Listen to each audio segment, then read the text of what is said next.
Hello, everybody. Welcome to the History Value Podcast with your host, Jacob Berman. Today, I am privileged to introduce Professor James Charlesworth. Professor James Charlesworth was the Princeton Theological Seminary's George L. Collord Professor of the New Testament Language and Literature.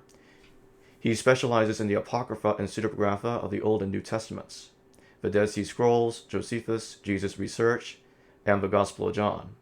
As director of the seminary's Dead Sea Scrolls project, he has worked on the Qumran Scrolls to make available, in cooperation with more than 50 international specialists, an accurate text with apparatus, criticus, an English translation, and an introduction. He has excavated at Migdal, Bethsaida, Nazareth, Jerusalem, Khirbet Beza, Qumran, and elsewhere. Charlesworth has taught at Duke University, Hebrew University, and the Albright Institute, both in Jerusalem and the University of Tübingen. He has served as Distinguished Visiting Professor at Naples University and McCarthy Professor of the Pontificia Università Gregoriana in Rome. He has two honorary doctorates, honors from more than 18 countries, and numerous medals, including the medal from Brancoveanu Monastery and Sâmbãta de Sus, a Distinguished Achievement Citation from Ohio Wesleyan University, the Comenius Medal from Charles University, Prague, and the Pentecost Medal, presented by His Beatitude, the Greek Orthodox Patriarch of Jerusalem, Theophilus III. An ordained minister in the United Methodist Church, he serves as advisor to the denomination World Missionary Council and preaches and lectures globally. He has published 95 books and edited 400. All right, then. Welcome, Professor Charlesworth, to the History Value Podcast. Thank you for joining me today. I have many questions prepared for you, as you know. And I would like to start off with, because we talked about this in private correspondence, archaeological evidence for the existence of Solomon and David in the historical record.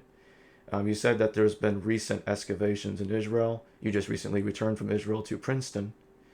Could you discuss that, please?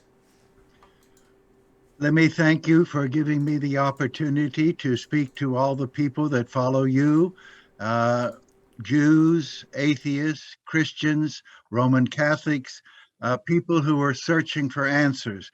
That's actually me. Although I'm a Methodist minister, I began my career asking questions, and I think that's what makes people excited and committed. Now, you asked a question about the graves of Solomon and David. We have found them in Jerusalem and within the walls. And that is problematic because kings are not buried within the walls of a city. Now, obviously, David was the first king, and this is long before any kind of rules are made. So he is buried near the wall, and I have marvelous pictures, and I do give lectures on it. But it's really impressive. Now, it was robbed by the Romans. The Romans were fighting the Jews. I turned off all my phones, but can't get that one off. I'm sorry. All good.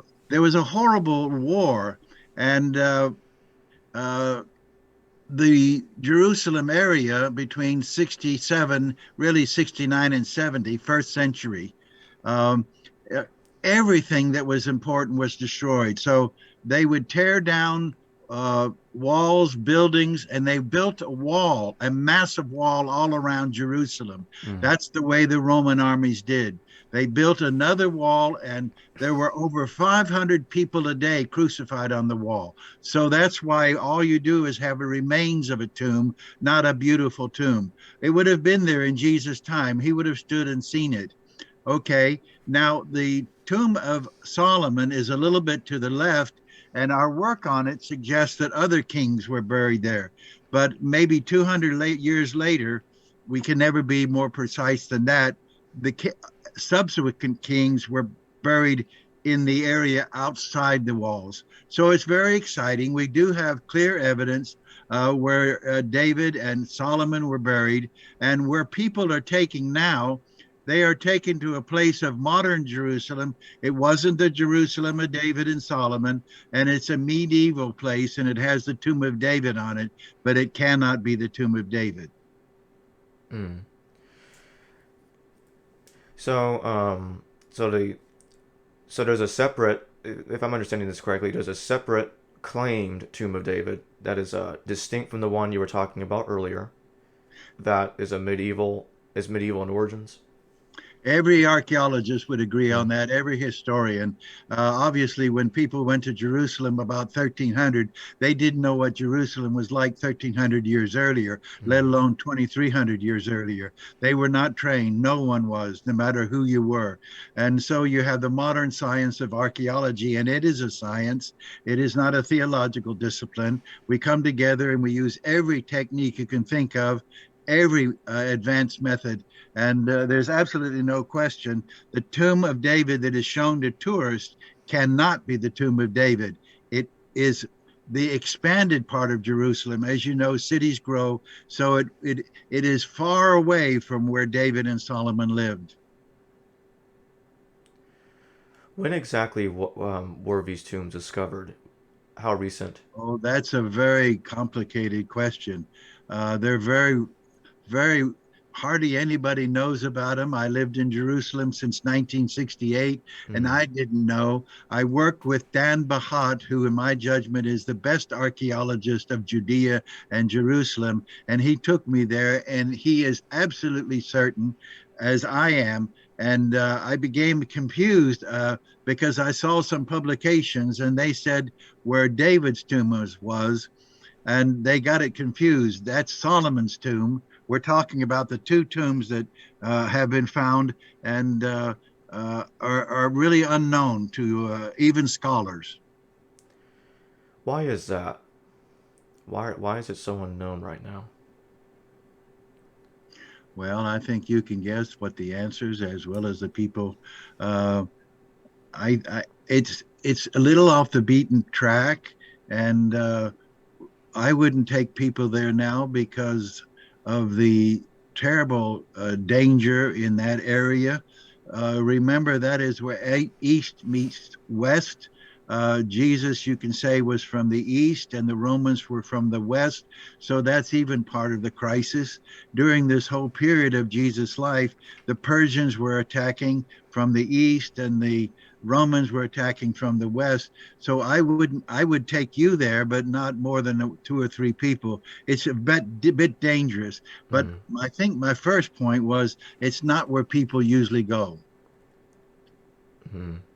I was in Jerusalem for over 50 years. I never had been there. Back to the historical King David and Solomon. Do you think that they existed as described in the Old Testament, or do you think there might have been exaggerating going on? Because people debate on that all the time. What are your thoughts on that exactly? Well, you have two positions. One, they never existed. And the second position is everything said about them is true. Well, every intelligent person knows those are the opposites, and neither is anywhere likely. We can be certain because of the records and the references by enemies in Egypt and the area, the Mesha stone, which is in the area. It refers to David and his team and time. And we have found a reference to Dawid, which was his name, which is clearly Melech Dawid, King David. And we found it in Dan, which is very exciting and fairly new. No scholar thinks that they are unhistorical period or unhistorical people. It's a period that we're learning a vast amount now, thanks to archaeology and intensive work. But now the second point is, obviously, if you can use an analogy, you have John Bunyan. Is that his name? You have David Crockett, who was a hero, but the myth about him is so, he killed a bear when he was 3 years old or something. That's not likely. And I think it's John Bunyan, I'd have to look it up, who is purely a myth. But David and Solomon is more like David Crockett. And of course, the big songs, David Crockett, King of the Wild Frontier. Well, that is, and he did die in the Alamo. But back to David, we know he existed. We're even finding a lot of evidence of his time. And you're not going to find something like the name of David, but we did. We did find Dawood, and that is the way his name was pronounced, Dawood, which hardly anybody can pronounce now. Now let's talk about the expansion. Solomon, as time goes on, is considered the wisest man that ever lived. And we have documents that are written by Jews about the time of Jesus, the Testament of Solomon, a little bit after Jesus, that shows how he could control the devils and he had a ring that could kill Satan. These are all myths. And you can imagine as people, and let's not say they're uneducated, most people are uneducated. You could take a physicist, he's uneducated in archaeology. You could take an archaeologist, he's really not very trained in music. So what does untrained mean? We should never use that term. These were highly intelligent people, and they passed it on, and they really loved David, and all the Psalms are attributed to him. But now the critical scholars are working very hard to try to find out which ones can really go back to him. So that's an exciting piece of research. Are there any other archaeological evidence for these Old Testament figures that we don't know about? Well, if you drive through Jerusalem and around Israel today, you'll find massive highways and superhighways. What was buried under them and never can be found. Around Jerusalem, if you look at it in 1800, there's hardly any buildings nearby. Today, you get within 5 miles of it, you can't see anything except high rises and buildings. When they were built, what did they destroy?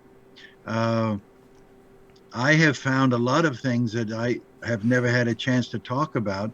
I know where the Essenes were buried. It's near Teddy Stadium, but that doesn't tell people a lot of things unless they're near David's the stadium.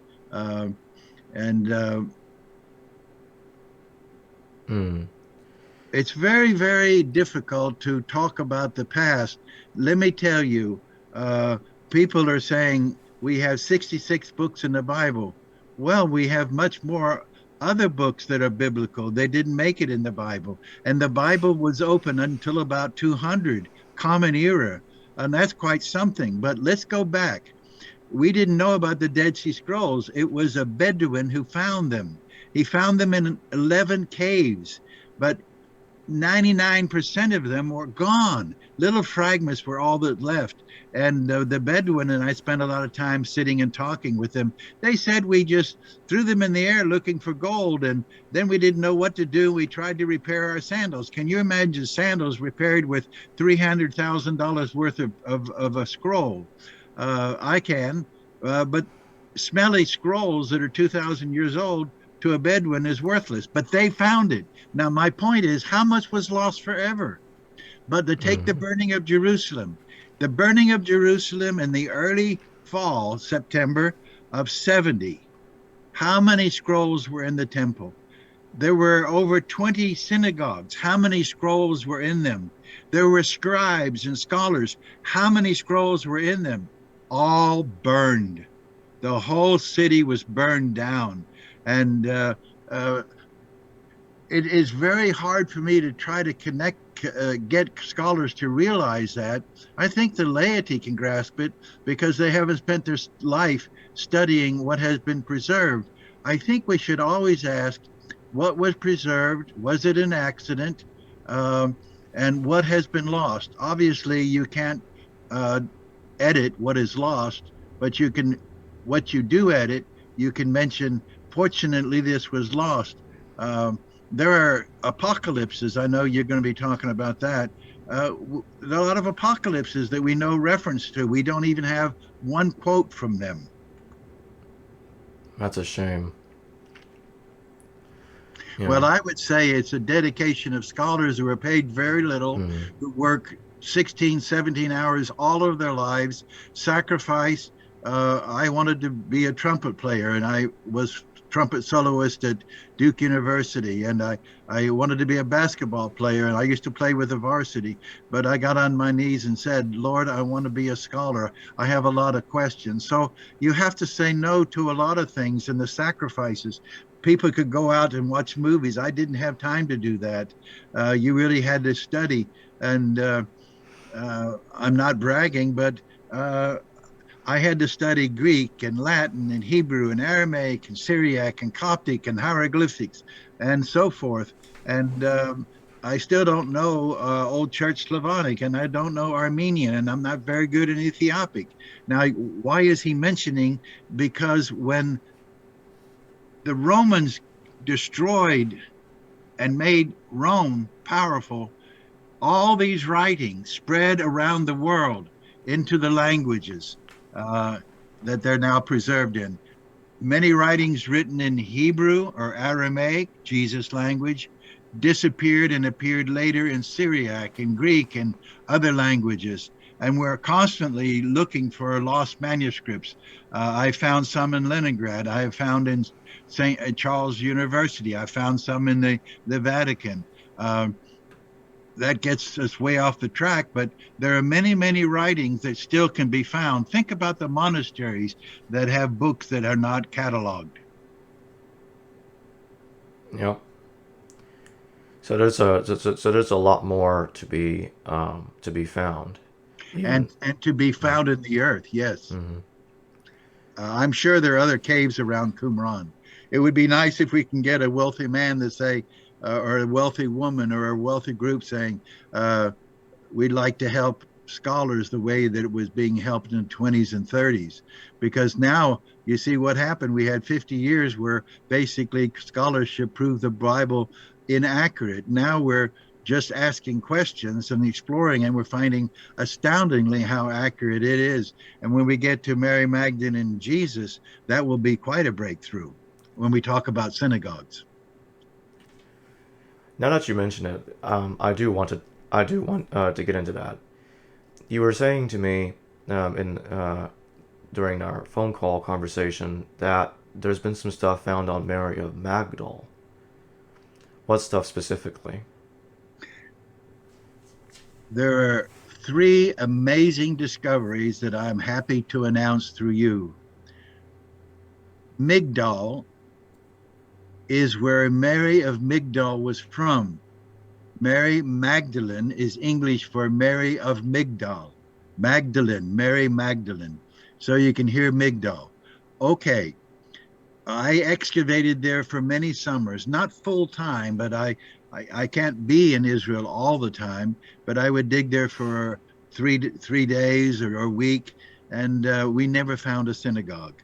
And they have just now found a synagogue. They were putting in a new hotel, and they found, my gosh, look, it's a synagogue. Now, what is exciting about it? A, it's in Migdal, and B, it was covered up in 67. Covered up. There was a war going on, and they wanted to protect it, so they covered it with dirt so that the burning wouldn't get to it, and they never dug it up again. So we have a mosaic that's partly finished, but we can see the benches, and I have sat there, and there's no question when Jesus came down from Nazareth, he came down this path right into the synagogue. And obviously we know Jesus goes to a synagogue the first thing. And eventually a woman named Mary would come and sit beside him and ask him. So when I sat there, I often prayed and said, Lord, help me understand. Give me the wisdom I need to be able to explain this at any time to anyone, how exciting it is. No one has sat here since you sat here because it was covered to protect it and there was a horrible war. Now we found another synagogue. Let's say a block and a half away, farther west. And it's very interesting. It's not as elegant. It doesn't have a mosaic. The first one we found has painted pillars, beautiful pillars. The one that we have just found doesn't even have a roof. Why? It probably had a wooden roof and wooden pillars, and you can understand when you have huge fires. Now, let me tell you, we have found the synagogue in Migdal that Jesus sat in which he taught, and which he shared with those. He had by then Peter and Andrew and James and John. So they were sitting near him, and then comes in Mary. And she was a very wealthy woman. The recent Pope is absolutely right. She was not a wicked woman. She had problems. She was very powerful. And they said she had 7 demons. That's ancient language for some woman who's different than other women. She was very powerful, uh, probably very independent. We know she's looking for answers. Women are not allowed to ask questions, even today, in many parts of the East. So you can get that. So she's not an evil woman, and she's so fascinated by Jesus. And you know she was, because she was standing at the cross at the end, and she was the one that went to the tomb. So she was absolutely passionate. Wow, can you imagine how exciting it is? Now, Chorazin. Chorazin. The Matthew and Luke use a source, and they talk about Jesus being in the synagogue in Chorazin. Ah, they're idiots. That we found a synagogue. It's 5th century, and below it there was another 4th century. Well, Jesus can't be there in the 4th century. He was there in the 1st century. Oh my gosh, what am I telling you? We kept digging and digging. We found under the 4th century synagogue the remains of another synagogue, and it also dates from the time of Jesus. Wow. So what are we saying? Are we trying to prove the Bible? No. The Bible needs no one to prove it.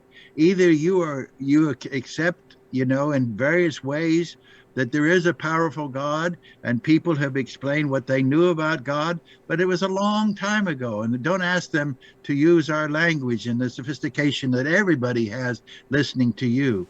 So we have found 2 synagogues that Jesus visited in Migdal, and one that he visited in Chorazin. And they're very close. I would say you and I could walk it, let's say 50 minutes. That's nothing. You can get up, have a cup of coffee. They drank coffee, I guess, and walk up the hill and have services in Chorazin. From even we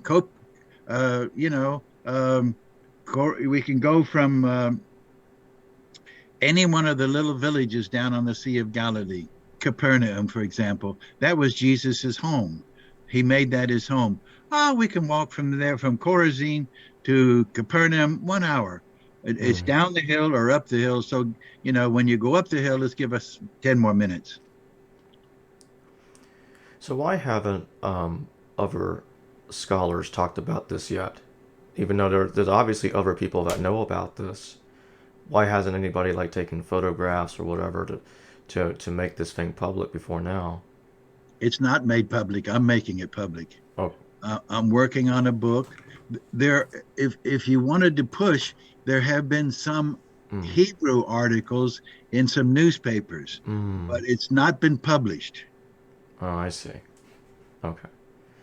Yeah, I was just curious about that. Are there other archaeological evidence for other people in the New Testament that we don't know about, too? Other people in the New Testament? Yeah, other people. Can we go to Rome? Okay. When I was a professor in Rome, I was taking beneath the St. Peter's, and of course it was with a very sophisticated group. And we went down there, and I walked down the 1st century and 2nd century common era streets from about 100, 150, not BC, but in the year of our Lord, 150. And as we went down the streets, there was a grave. And in front of the grave was a beautiful stone, and it said Petrus. And almost everybody knew it was St. Peter. So the Vatican, St. Peter's, is literally built on the tomb of St. Peter. That's amazing.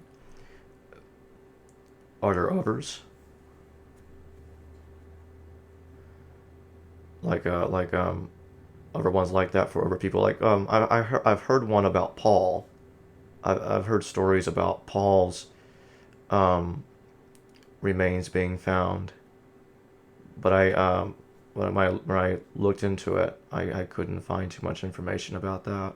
Do you know anything about that? No scholar thinks that we have anything from Paul, bone or skin. In fact, if you put together all the bones and skulls claimed to be St. Peter, you would have a multi-headed, multi-armed figure. They can't all go back to Paul.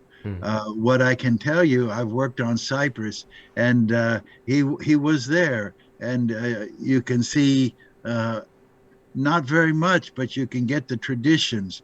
But remember, it was oral. Fortunately, Paul did write.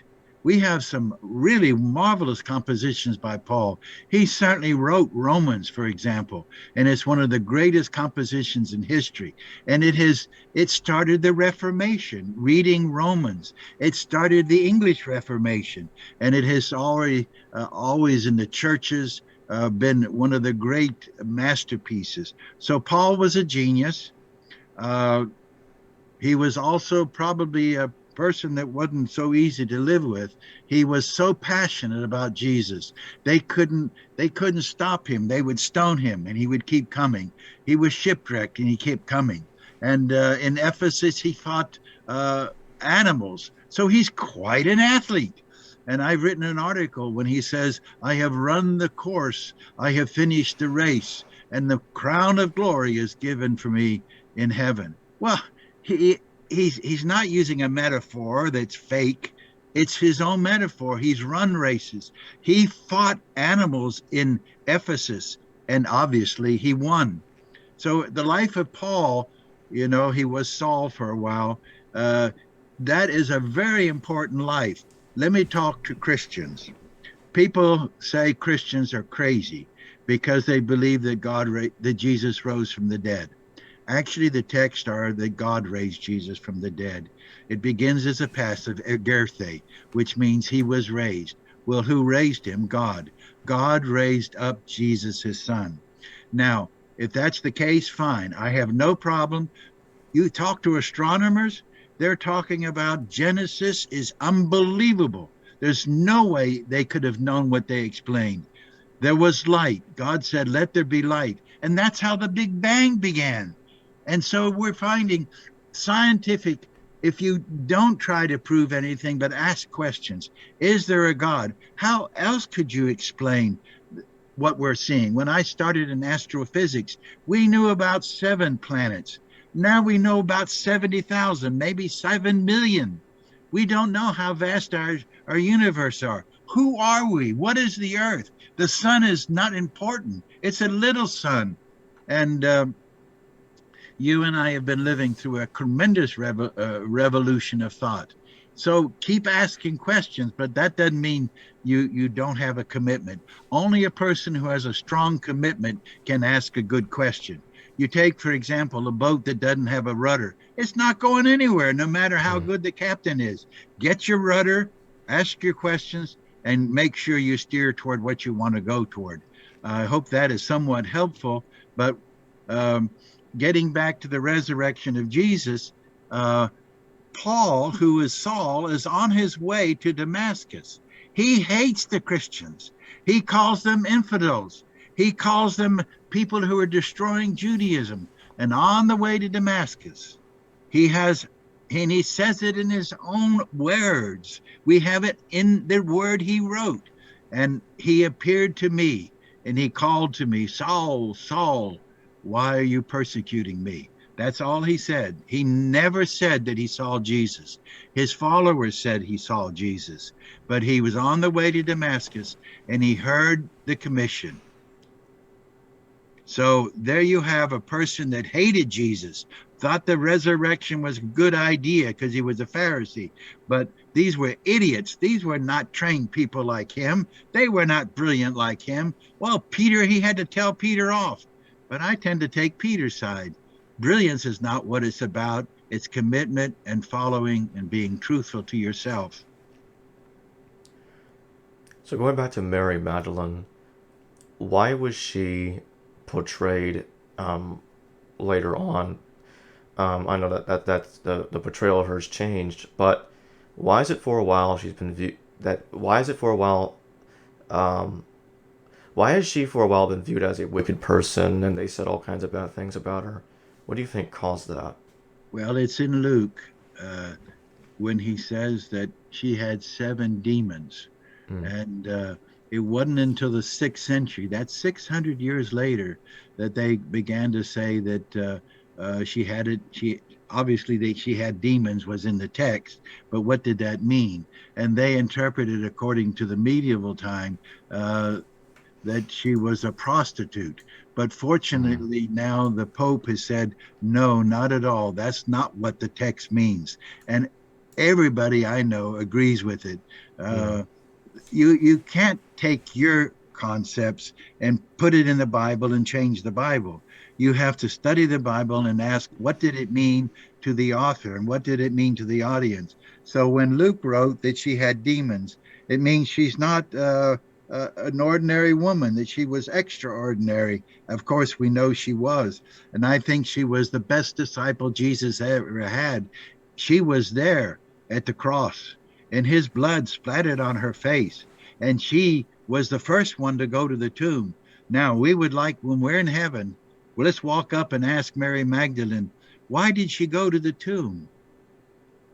She's not believing that he's alive, because she turns to him and says to a gardener, she thinks this is the gardener.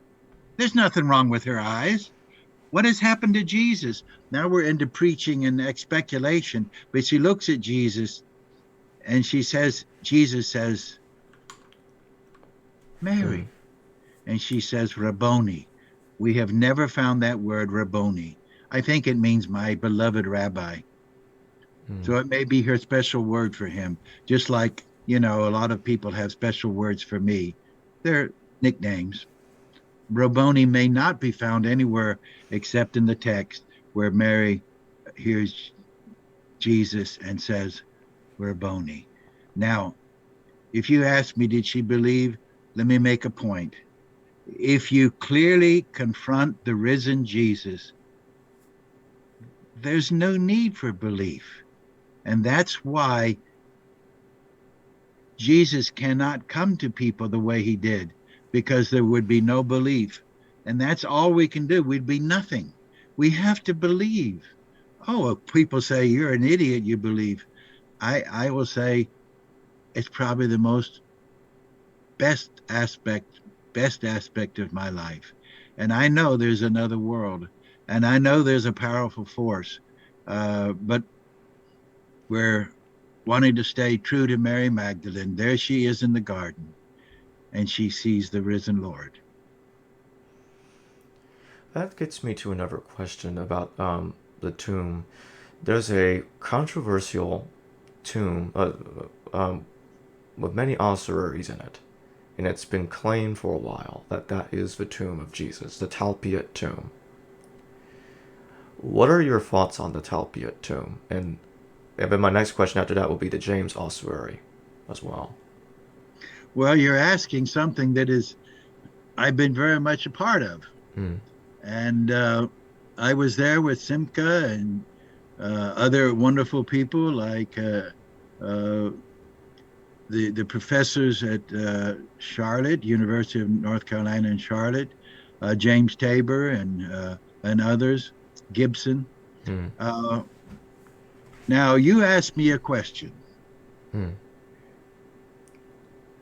It gets very complicated. My answer would be, you cannot now say it is not. And that would be I don't need to find the tomb of Jesus. And of course, there are Christians who say, if you find bones there, Jesus was never raised. They better go back and read the New Testament. In John, Jesus walks through walls. Now, if he has bones, he can't do that. And he disappears when he's with the disciples. He appears and disappears. He walks all the way from Jerusalem to Emmaus, and with Cleopas and his companion. We don't know who the companion is. I have some ideas. And in Eastern Europe, they're absolutely convinced it's Luke, but I don't think that's likely. But he's with him for hours. Cleopas is walking with Jesus for hours. Well, he looks like a human being. He doesn't know it's Jesus. And then after the breaking of bread, he disappears. Well, if he's got bones, he can't walk through doors, as in John. He can't disappear, as in Luke. So if we find the bones of Jesus, Jesus has a God, and you and I and other people have a God that doesn't need to raise the bones. Can you imagine Jesus is the only one in heaven carried around crucified bones? What kind of a God would that be? No. Paul himself said, we have the physical body and we have the spiritual body. We are born with a physical body, he says in Corinthians, and we're raised a spiritual body. Now, there are many people like you who immediately can understand that in us there is another. Our soul, is our soul physical? Well, then that means it decays with us. So there must be something there. And that gets more and more exciting. Remember, you're asking me questions, and I'm doing my best. And your questions are wonderful. I'm listening is excited. And I don't know where we're going. And these aren't the questions you were going to ask, which is okay. I can't prepare for them. I've spent my life studying, and I hope they're making sense and not getting too deep. But I would stress that Jesus doesn't go around with a corpse that is bleeding from crucifixion. Who thinks that? I had a professor once said, when we're in heaven, if he doesn't have the marks of crucifixion, I will be upset. And I told him, if he does have them, I think I would be upset. He doesn't need them. So who do you think the companion that walked with Jesus is? Probably is. Well, that's a very interesting question. It could be his wife. They've been together in Jerusalem.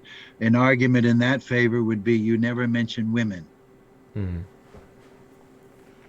New Testament is unique because Jesus broke all the customs and included women as equal in every way to men. And if you say, come on, the 12 are all men, you don't know the tradition. The 12 tribes are headed by men. So you can't break the tradition. If you do, you don't have a tradition. But at the cross, who is there? Mary, the mother of Cleopas, Mary Magdalene, Mary, Jesus' mother. And the text say other women. He started the greatest women movement. And women are as equal and maybe superior to us in many ways. Otherwise, we're going to be running around trying to defend ourselves. That's not what life's about, defending, living, and being joyful and sharing love. Who do you think the wife of Jesus was? Is it Mary Magdalene? Well, we're into some very difficult questions. I've had ministers come to me and said, I'm going to ask you a question. And it depends on how you answer it. Either I'm going to leave the church forever. I don't want to be a minister, or I'm going to dedicate my life to Christ. Was he married? I said, we can't be certain, but he's very, very close to Mary Magdalene. And he's not 30, he's 36 years of age. He starts his ministry about 33 and he dies at 36. If he was born in 6, let's just do that. When Herod the Great heard that there were boys 2 years of age in Bethlehem, he was going to kill them. Well, 2 years of age. So when did he die? 4. So Herod dies in 4. Add 2 years, you've got 6. And that would be the year Herod dies. So Jesus was born 6 or 7. So he died in 30. Some people say different, but most of us think 30. We can't be sure. But you add the 6 and the 30, you get 36. Well, he's pretty old. Most men are already married at 18, and girls are married at 12. So was he married? He was a very devout Jew. I am not saying he was married. We have no text that says he was married, but he was a very, people don't realize what a wonderful human male he was. He was quite an athlete. He was very strong. Remember, Pilate says, has he died already? Pilate saw a strong man. A weak man wouldn't last an hour or two on the cross. He was there at 9 a.m. and died at 3 p.m. That's a long time. Today, great athletes have been hung up like they're on a cross, and they can't make an hour and a half. Super Bowl, NFL players, basketball players, they cannot take it. It's so horrifying. So Jesus is an incredibly strong man. He should be. He spends all night fishing. People say, how do you know that? Haven't you read anything in the New Testament? Right. So that takes me to the James ossuary. I brought that up earlier. There's a lot of controversy about that, as you know. And there's a lot of people out there that say, well, no ossuary says, that no ossuary would state that somebody's a brother of somebody. That doesn't make any sense. And they'll often say that part of the inscription is a forgery, that or modern forgery, or medieval forgery, that the James the son of Joseph, the brother of Jesus, or James the brother of Jesus, the son of Joseph. What are your views on that? And one more question to add to that. There's been scientific analysis done on it that appears to indicate that it came from the Talpiot tomb. What are your thoughts on that as well? Have you got 4 days? Well, if you want to do several episodes on that, I would certainly like to. Yeah, we could do that. You would want to get other people involved, and I'd help you with that. It's a very complex one. They were digging a tomb, and they left it open because Shabbat began. And while the archaeologists and the bulldozers were away or shut down, little kids went in. And the rumor is that they took an ossuary out of there. Now, that is the James ossuary. For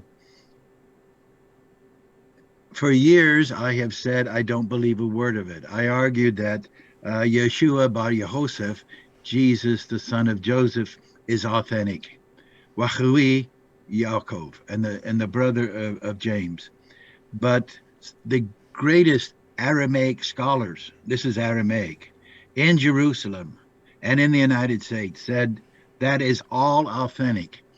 And I was pushed, and I said, it just looks to me a little different, the second hand and the brother of James.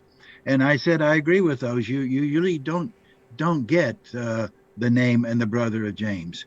I've had to rethink my thoughts. I'll tell you why. They have done a study of the James ossuary, and it is from the tomb.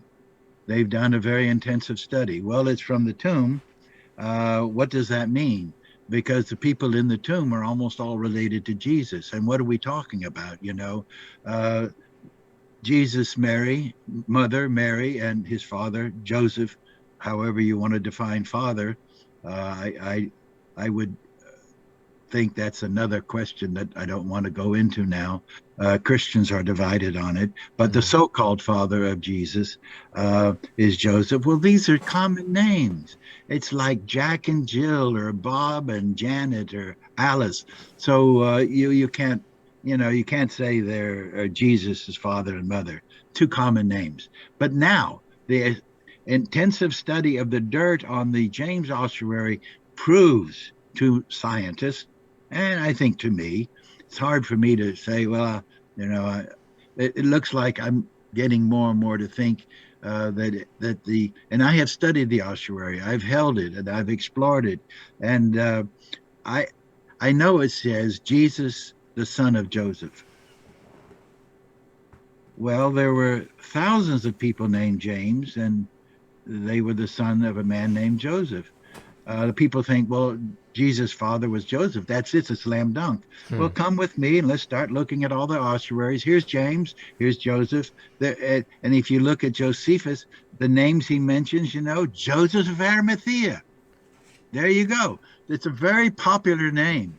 So that isn't the case. And the brother Ahui, now Ahui is a very odd Aramaic.